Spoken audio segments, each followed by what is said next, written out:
Hey guys, just back with you again. I know that last time we kind of finished up with the Battle of Pearl Harbor and kind of how that got.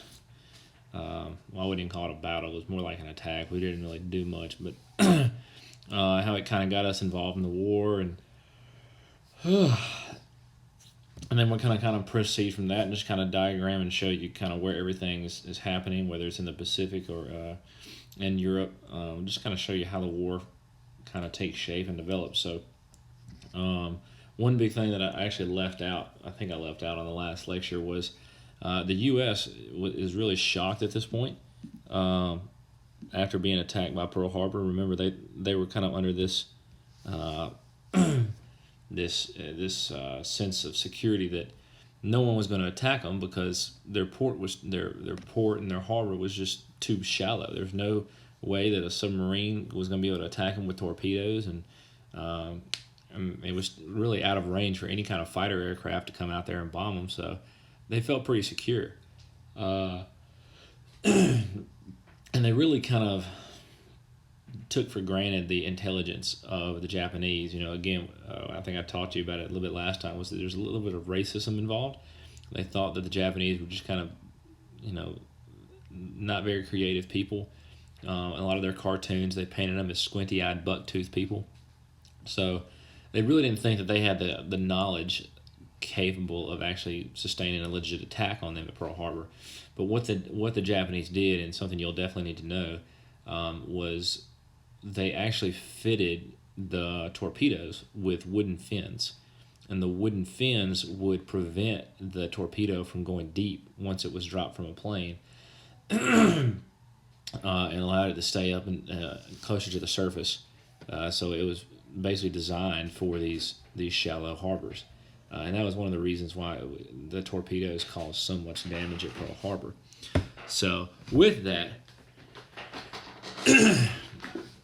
I wanted to touch base with you on kind of what the U.S. answer is. And the first thing is we got to figure out a way to raise morale. I mean, we just took a haymaker from the Japanese. We're feeling kind of depressed, so we've got to figure out a way to kind of get some morale back. And on April 18th, 1942, the Doolittle Raid is launched, and this operation was so secretive that President Roosevelt didn't even know about it. So they kind of kept this close to the chest, and this picture kind of shows one of the medium range bombers taking off from an aircraft carrier, which at the time had never been done before. Bombers were not supposed to be able to take off from carriers, but Doolittle was the one who kind of engineered it. They lightened the planes and did what they had to do, but they take off from this aircraft carrier. We only have 4. Japan has 6, and we kind of let one sneak out, and they dispatch. Excuse me. They dispatched the bombers, and they were supposed to launch 300 miles out from Japan, but a Japanese scout ship saw them. Well, the Japanese really weren't even freaked out about it when they saw the aircraft carrier, because they knew 700 miles out, no one is actually going to be able to sustain an attack. Fighters can't reach that far, so there's nothing that we have to worry about until they get closer. Well, they didn't realize that the Americans were launching bombers off of aircraft carriers, and they had the range to get there. And sure enough, they bombed Tokyo, and even though it's relatively ineffective, it kind of lets the Japanese people know, holy crap, we can be touched. We're not as invincible as everybody thinks we are. So this kind of leads us up to Midway, and this angers the Doolittle Raid really kind of angers Japan and says, you know what, we need to take out the American carriers. If we can take out the American carriers, we got no problems. So again, the U.S. only has 4 Pacific carriers. They have the Lexington, the Hornet, the Yorktown, and the Enterprise. Well, Yamamoto decides, you know what, we need to set a trap at Midway, and we're going to try to lure the U.S. fleet in, and we'll finish off the carriers, and that'll put them out of action for probably months. So before the attack, Yamamoto actually gets a shot at these carriers in the Battle of the Coral Sea. And this is actually the first time, and you'll need to know this is the first time in history that two fleets actually fight each other, and they never ever see each other. These are fought almost exclusively using dive bombers and aircraft to do all the damage. Well, Japan has two carriers. We have two carriers, the Lexington and the Yorktown. The Lexington is sunk. It gets destroyed by Japanese bombers. The Yorktown is severely damaged, and it's got holes all in it. It's leaking oil, and it has to limp back to port. And we're only able to damage the Japanese carriers, and they'll be repaired. But we kind of come out of that battle with a little bit more of a bigger wound. And so, in charge of the carrier force that comes into Midway is a guy named Chuichi Nagumo. Now, this guy, Yamamoto doesn't like him. They don't really get along. And Nagumo, I wouldn't even say is really qualified for the position. He just gets it based off seniority. And basically, he's given command of the world's best carrier force at the time, all because he was a senior. Not because he actually knew what he was doing. But the three big weaknesses that Nagumo has is that he's not familiar with how to use carriers. He's an always by the book guy, and he lacks creativity primarily because he's always by the book. So he doesn't know how to think off his feet and be spontaneous and kind of, okay, plan A doesn't work, let's go to plan B. Okay, plan B's not working, let's do this one. He doesn't know how to think like that. He only knows one way. So in this process leading up, there's a guy named Captain Joseph Rochefort, and Rochefort is studying the Japanese codes. He is a former resident of Japan. He had lived there for a few years. He knew about Japanese culture, and so what he would do is when he would break the code, or when he would look at code, he wouldn't just look at the words as words, but he would try to find the underlying meaning of them. Now, even with all this, they're only able to break about 20% of the codes. But in May, again, the Battle of Midway is in June, but in May, Rochefort picks up numerous Japanese communications, and they're all talking about this target named AF. And no one really knows what AF is. But he says, look, I have a feeling I know what this is. I've seen this thing before with a scout plane that had flown over during, I think it was a Japanese attack, almost, it was somewhere in the Pacific. I think it was actually leading into Pearl Harbor. But a Japanese scout plane had said, hey, we're passing AF. And so he knew that that by the point that plane probably was, there was no other landmass out there except for Midway. So he sends to Washington. He says, look, I've got a really strong suspicion that the Japanese are about to attack Midway. Well, no one believes him. They think it's stupid.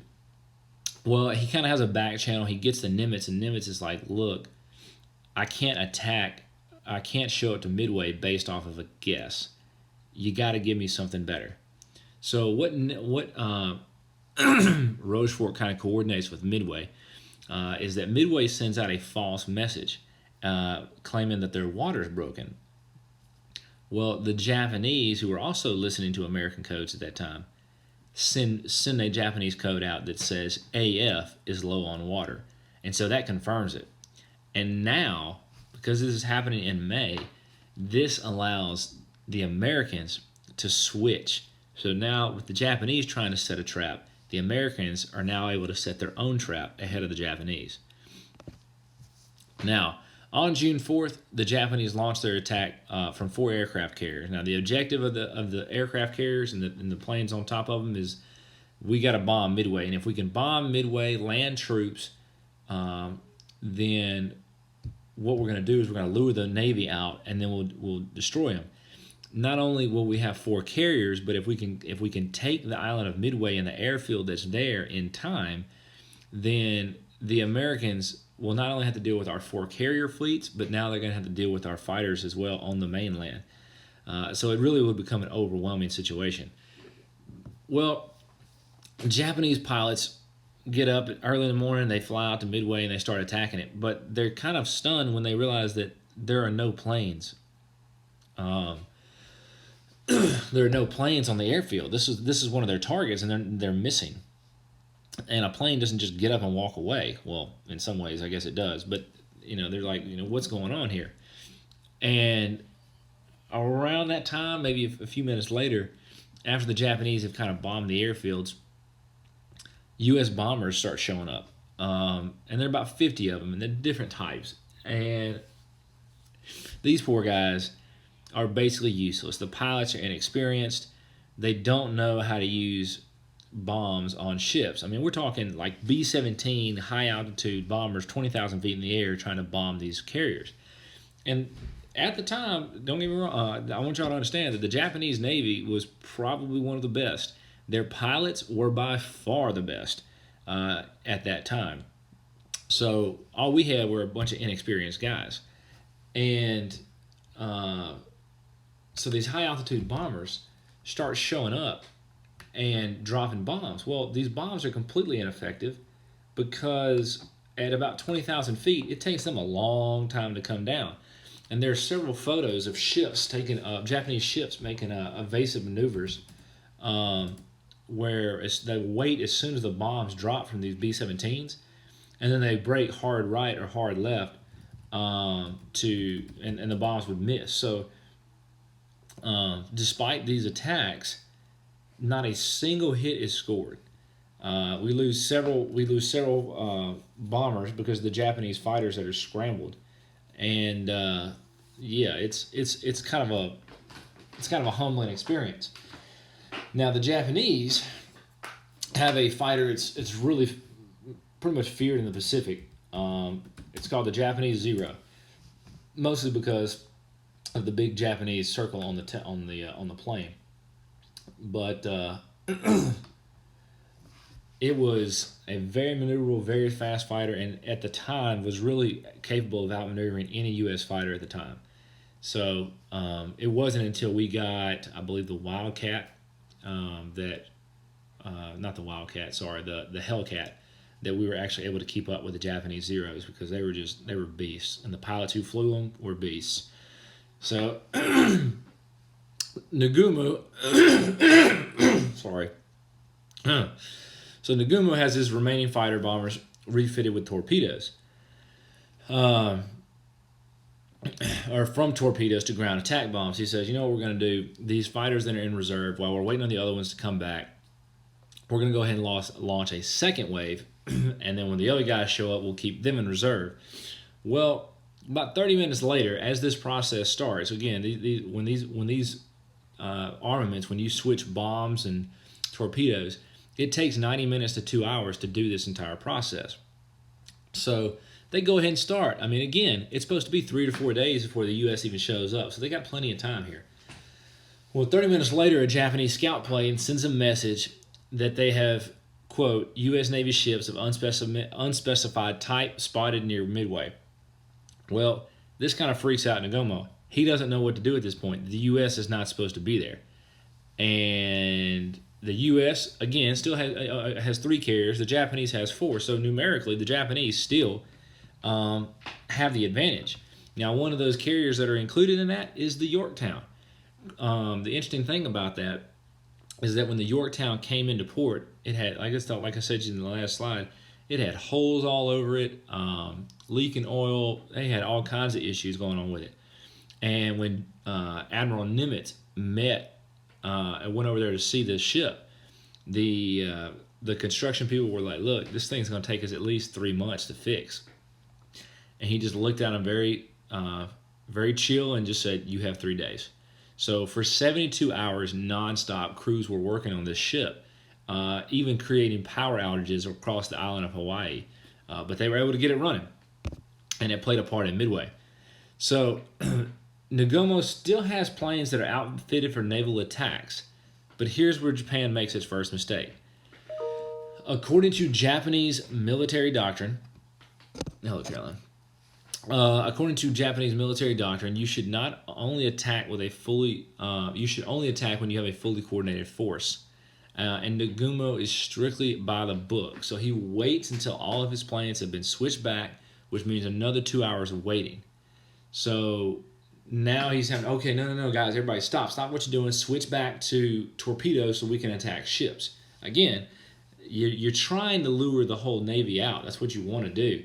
So he takes this opportunity to say, you know what, no, let's go ahead and switch everything back to our naval weaponry. Well, this, again, it's going to take 2 hours, and this starts to become a problem, and this leads up to Japanese mistake number 2. In this rush to change out weapons, the bombs are just kind of thrown all over the place. They're kind of put up against the wall. Some of them are laying on the flight decks. They're just everywhere. And this is a tinderbox, as well as other planes being fueled. I mean, you so much as strike a match out there, and that whole place is going up. So while rearming, U.S. planes show up. Now, the U.S., this is their big mistake. They've surprised the Japanese, but they squander it. The U.S. is not as good at coordinating attacks from multiple flight decks. The Japanese were pros at it. The Americans, far from it. So multiple squadrons are released from these 3 aircraft carriers, but they're all going in different directions. No one's actually staying together.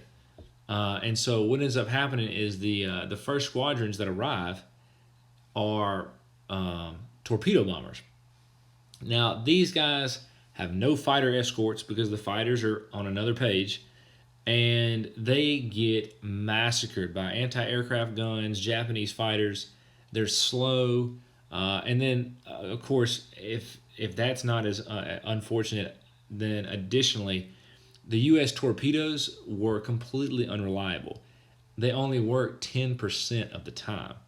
Now, I don't know about you guys, but if you had to go into a battle and your gun only worked 10% of the time, that's not good odds. I would never want to be involved in that. But I don't know if you guys have ever read the poem The Charge of the Light Brigade, where the 600 men know their commanders have made a mistake and they charge into the fray anyway. That's kind of like what these guys are doing. They know that their torpedoes are not very effective, and they know they're basically just going to be used as decoys and get shot up, and they do. From the first torpedo squadron, which a squadron is about 12 aircraft, in each of the 12 aircraft is 3 men. You have a gunner, the pilot, and the bombardier. Only 1 man survives. And in the end, like out of all the other 3 torpedo squadrons, which is a total of 36 aircraft, only 4 planes make it back. I mean, they get absolutely massacred.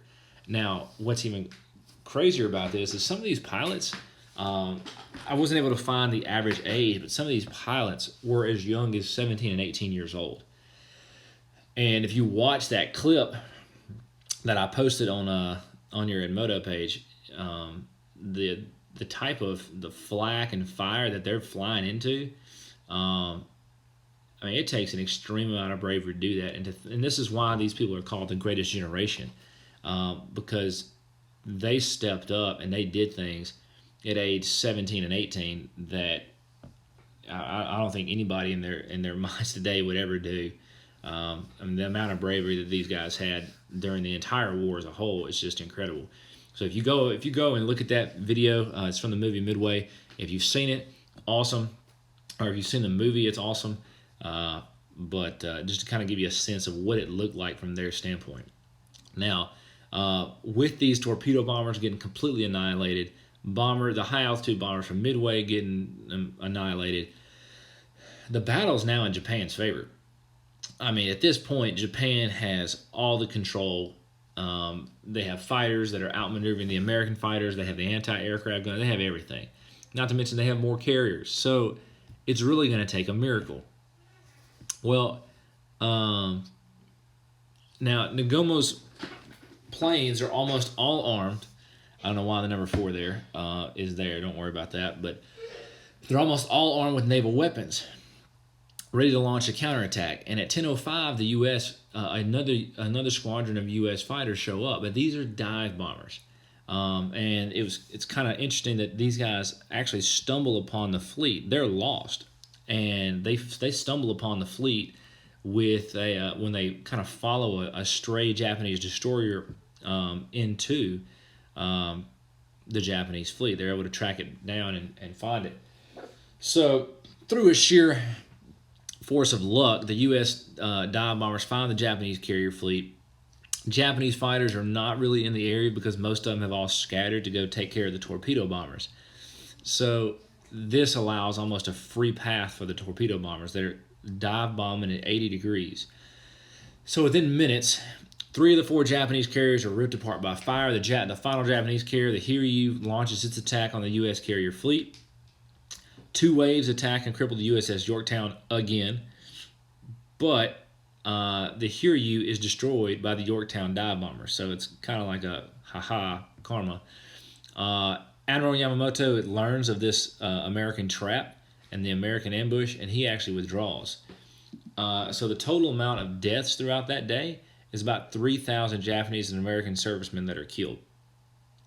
Now, the Japanese, they don't want their people to panic, so they actually cover up the loss to their people, because typically surrendering or losing was considered dishonorable. And some of these officers that they had were like the rock stars, so they kind of covered this up. The American victory, on the other hand, leads to soaring morale across the country. 2 months later, the U.S. would be engaged in brutal ground combat and island hopping campaigns, starting with Guadalcanal. And by 1943, the U.S., and what Yamamoto had feared, the U.S. is starting to produce state-of-the-art aircraft carriers every month and creating a fleet of over 90. So this was something that Yamamoto had really feared. He did not think that the Japanese should try to get involved with a war with the United States. If they did, this is the way they were going to have to do it. In the end, they weren't able to execute the plan. By 1943, Yamamoto is actually killed when his plane is shot down by U.S. fighter planes, and Nagumo would end up later killing himself after a defeat in Saipan. So with that, guys, we're done. And other than the daily grade assignment, guys, y'all are pretty much done. I may upload a quiz on Monday for you guys, just to kind of give you something. But I mean, it'll be open note. You can use these lectures as part of your resource material to take the test. So with that, I'll talk to you guys later.